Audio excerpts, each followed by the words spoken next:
je vais vous parler de comment profiter de la guerre commerciale entre le Canada et les États-Unis, donc du point de vue de l'investissement autonome. Et lundi passé, vous le savez, le Nasdaq a planté à cause de l'intelligence artificielle DeepSeek, donc l'IA chinoise. Et là, aujourd'hui, c'est encore dans le rouge, sauf que ce coup-là, c'est vraiment la faute des tarifs. Et j'ai comme le feeling que les lundis en 2025, ça risque d'être volatile. Et bref, comme vous le savez, samedi passé, Trump il a signé le décret pour mettre en place les tarifs douaniers de 25%. Et là, à ce moment-là, ça s'applique sur l'ensemble des produits importés du Canada, à l'exception du pétrole. Dans ce cas-là, on parle de tarifs de 10%. Donc finalement, c'était pas juste du bluff. Trump a réellement mis sa menace à exécution. Et si je me fie au marché boursier ce matin, je pense qu'il y a bien du monde qui ont été surpris de ça. Tu sais, en voyant nos actions canadiennes, clairement, c'était pas priced in par le marché, c'est-à-dire que le prix ne reflétait pas encore l'imposition des tarifs. Et il n'y a pas juste ça, parce qu'en réponse aux tarifs de Trump, le gouvernement canadien a riposté vraiment du tac au tac avec des contre-tarifs sur à peu près 1200 marchandises qui sont importées des États-Unis, et c'est également à la hauteur de 25% en ce qui a trait aux tarifs. Et d'ailleurs, suite au discours de Trudeau, j'ai vu beaucoup de monde sur les réseaux sociaux démontrer leur côté nationaliste avec des commentaires comme de quoi le Canada doit résister puis qu'on doit se tenir ensemble. Et honnêtement, c'est super beau comme message, c'est rassembleur, ça a un aspect quasiment patriotique et je vous encourage à prioriser l'achat local. Que cela ait des effets ou non, c'est plus, tu sais, pour moi, le boycottage, c'est plus symbolique. Par contre, je pense qu'il faut quand même comprendre les conséquences que la guerre commerciale pourrait avoir sur notre économie. Tout d'abord, j'ai pas le choix de parler des tarifs douaniers que Justin Trudeau a annoncés samedi passé. Donc, ce sont des tarifs sur les importations de produits américains. Il faut bien comprendre que c'est nous qui allons payer ces tarifs-là. Autrement dit, la riposte du gouvernement, c'est de taxer davantage les Canadiens. Et ce qui est plate avec ça, c'est que ça va être ceux qui n'auront pas le choix d'acheter des marchandises en provenance des États-Unis. C'est eux autres, finalement, qui vont en payer le prix. Ce ne sera pas les Américains qui nous les vendent. Déjà, avec la faiblesse du dollar canadien, importer aux États-Unis, ça coûtait déjà très cher. Bien là, dites-vous que maintenant, il faut rajouter une taxe supplémentaire de 25% là-dessus. Et oui, ultimement, ça va pousser les entreprises canadiennes à chercher d'autres partenariats, d'autres partenaires commerciaux à l'extérieur des États-Unis, mais il faut quand même rester réaliste. Même si tout le monde n'est pas fan de Donald Trump et de sa façon de faire de la politique, n'en demeure pas moins que les États-Unis, c'est la première puissance économique dans le monde et qu'il y a de bonnes raisons pour lesquelles on fait affaire avec eux autres. Un bras de fer économique avec les États-Unis, je pense pas que ce soit une tactique avec laquelle on va sortir gagnant. Juste à titre de comparaison, nos importations américaines, ça représente pour eux autres environ 18% de toute leur exportation versus, de notre côté, les États-Unis, ce sont notre plus gros client et ils représentent à peu près 70% de toutes nos exportations. Donc, économiquement, on a plus besoin d'eux que l'inverse. Et là, je ne suis pas en train de dire qu'ils n'ont pas besoin de nos ressources naturelles, qu'ils n'ont pas besoin de notre électricité, de notre pétrole. C'est pas ça du tout. C'est plus au niveau du poids des importations versus les exportations. De ce côté-là, oui, les États-Unis sont plus importants pour nous d'un point de vue purement économique. Je tiens quand même à préciser qu'à la base, pour moi, l'imposition de tarifs douaniers par Donald Trump, c'est pas une stratégie qui est gagnante pour l'économie américaine. Donc, encore là, c'est le même principe pour notre économie avec les contre-tarifs qu'on a annoncés. La vraie façon de faire, c'est avec le libre-échange entre les pays. C'est ce qui fait en sorte que les produits sont plus abordables pour tout le monde. À l'inverse, les tarifs douaniers, ça va juste faire grimper le coût des importations. Les entreprises vont payer plus cher et au final, ce sont les consommateurs qui vont en subir les répercussions. Tu sais, les compagnies, ils vont pas accepter de vendre à perte, ils vont juste monter leur prix et c'est monsieur, madame, tout le monde qui vont payer plus cher pour les mêmes produits. D'ailleurs, suite à l'annonce des contre-tarifs, j'écarte pas la possibilité d'une forte remontée de l'inflation au Canada dans la deuxième moitié de 2025, début 2026. Comme je vous dis, il y a les contre-tarifs qui vont faire monter les prix en augmentant le coût d'importation, mais il y a aussi le dollar canadien qui continue de se déprécier face au dollar US. Tu sais, aujourd'hui, le taux de change est rendu pas loin de 1,46. Donc, dans pas long, on va clairement constater une nouvelle hausse des prix dans les épiceries, majoritairement du côté des aliments qu'on doit importer, comme les fruits et légumes. Et rajouter à ça la hausse des loyers, tu sais, le TAL qui parle d'une augmentation suggérée de 5,9%. Il y a la hausse du prix de l'essence, les assurances auto et habitation. Sérieusement, moi, je vois pas comment on peut s'attendre à ce que le taux d'inflation ne remonte pas suite à tous ces éléments-là. Et en plus des contre-tarifs, du dollar canadien, tout ça, il y a autre chose qui pourrait amener une nouvelle vague d'inflation. Et en fait, le Canada et le Québec ont déjà annoncé qu'ils comptaient fournir un soutien financier pour les entreprises et pour les travailleurs, donc pour les personnes qui perdraient leur emploi suite à la mise en place des tarifs douaniers. Et encore une fois, je vous rappelle que le gouvernement du Canada et le gouvernement du Québec, ils opèrent toutes les deux dans un budget qui est déficitaire. Donc pour arriver à fournir des aides financières, ils vont devoir trouver l'argent quelque part et on suppose qu'ils pourraient à ce moment-là se financer avec les fonds qui proviennent des contre-tarifs. Donc, l'argent qu'ils ramassent avec ces taxes-là supplémentaires pourrait financer les aides financières pour les travailleurs. Et à ce moment-là, le gouvernement n'aurait pas besoin d'imprimer de l'argent pour envoyer des chèques. Mais on s'entend que respecter un budget, mettons que c'est pas la force de notre gouvernement. Donc, même si cette fois-là, ils ont une source de revenus supplémentaires pour leur programme de soutien aux entreprises et aux travailleurs, permettez-moi de ne pas être super convaincu que ça va être bien géré et permettez-moi également de craindre que ce soit une autre source d'inflation à court-moyen terme. Bref, si jamais les prix se mettent à remonter, ce serait pas facile pour la Banque du Canada de choisir entre augmenter les taux d'intérêt pour contrôler l'inflation ou diminuer les taux d'intérêt pour éviter une récession économique. D'ailleurs, en parlant de la Banque du Canada, la semaine passée, sans surprise, la Banque du Canada a baissé son taux directeur de 25 points de base et maintenant on est rendu avec un taux directeur à 3%. Du côté des États-Unis, la Fed a décidé de maintenir leur taux directeur à 4,5%, ce qui donne un écart entre les taux d'intérêt du Canada et celui des États-Unis de 150 points de base, c'est-à-dire que c'est une différence de 1,5%.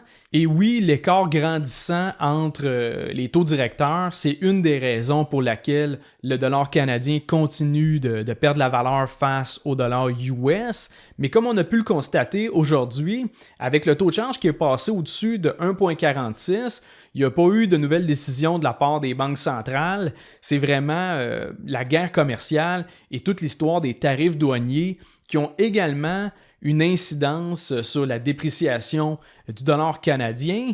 Et en ce qui concerne les marchés boursiers, les tarifs douaniers entre le Canada et les États-Unis, comme on pouvait s'en douter, ils ont causé une chute importante des marchés boursiers, surtout du côté de la bourse de Toronto, du moins à l'ouverture, parce que là, on peut voir déjà une certaine remontée. Je pense que c'est en lien avec la discussion téléphonique entre Trudeau et Trump. D'ailleurs, si je regarde les dernières nouvelles, on s'attend à ce qu'ils se reparlent en après-midi. Donc, je pense que les marchés anticipent peut-être une nouvelle entente ou une nouvelle proposition vis-à-vis les tarifs douaniers. Je pense d'ailleurs que ce matin, Trump n'a pas dû être très content de voir les marchés boursiers américains plantés comme ça.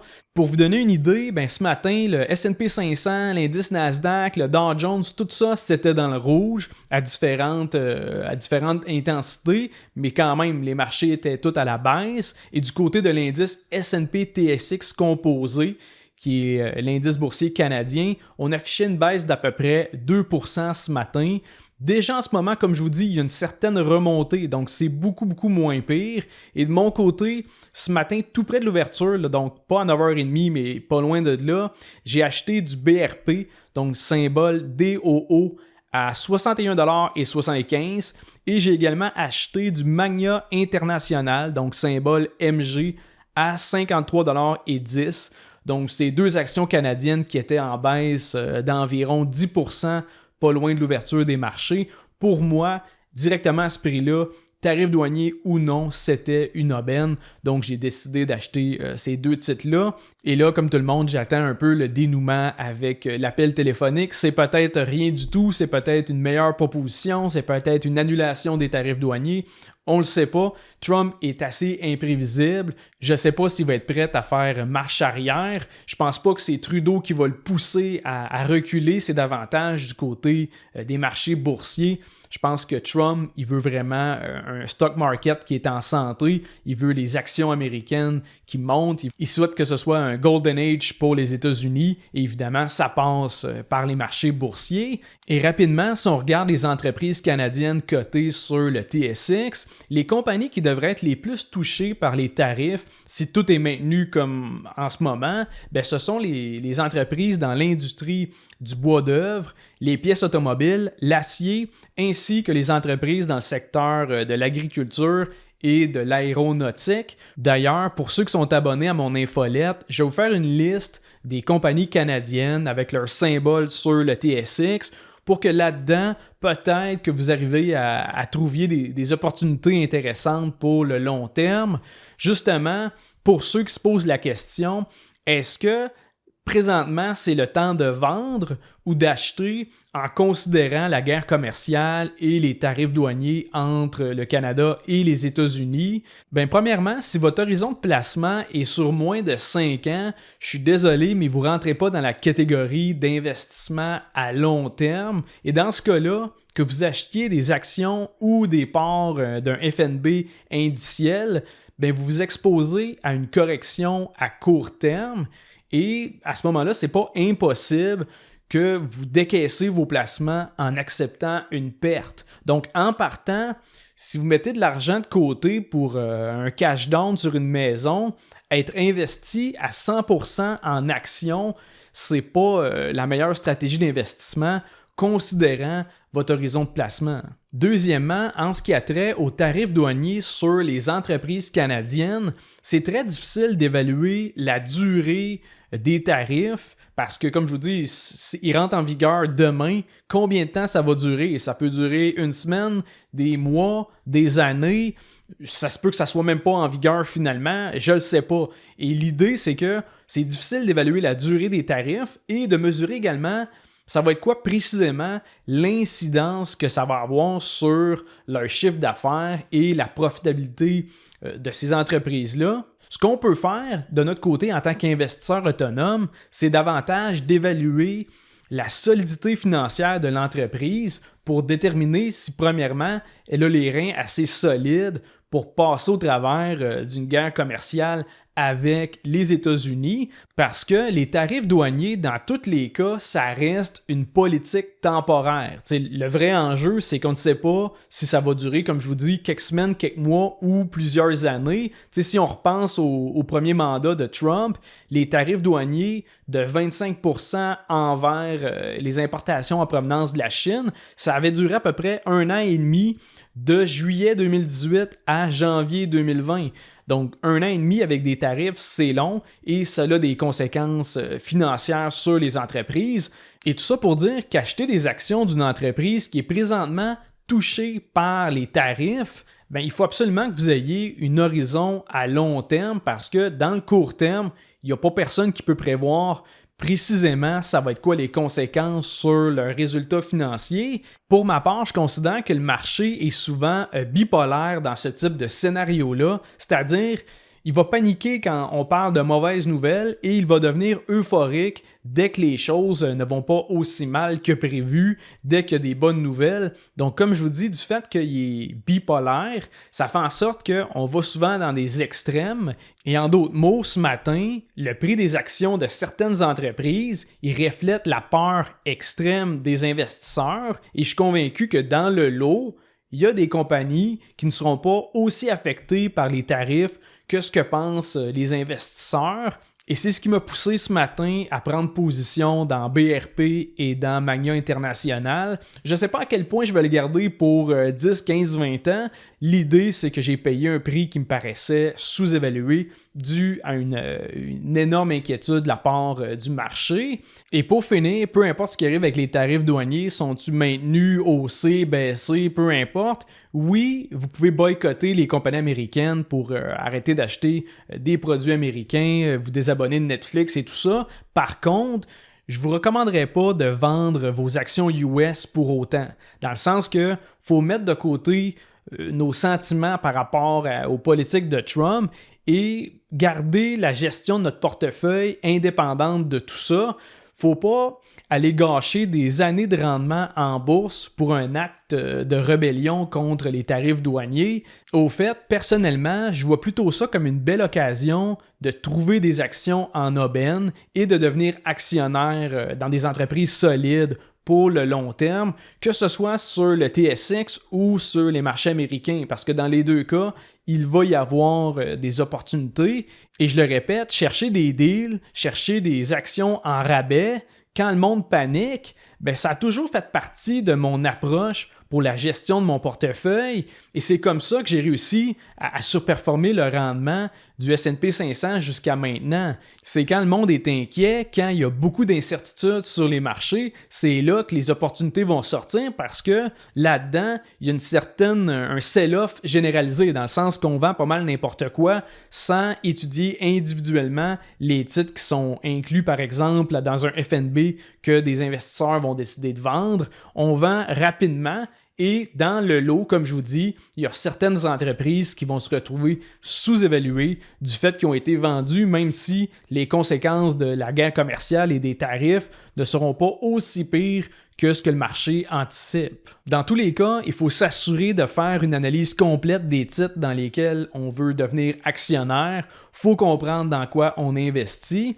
Et d'ailleurs, pour conclure, je vous rappelle que le rabais de 25% sur ma nouvelle formation, il se termine mardi prochain, donc mardi le 11 février. Donc pour tous ceux qui veulent avoir plus de détails, qui sont intéressés par l'analyse fondamentale, l'analyse des ratios financiers, la gestion active d'un portefeuille pour le long terme, bien, le code promo et le lien pour ma formation, ça va se retrouver dans la description de l'épisode.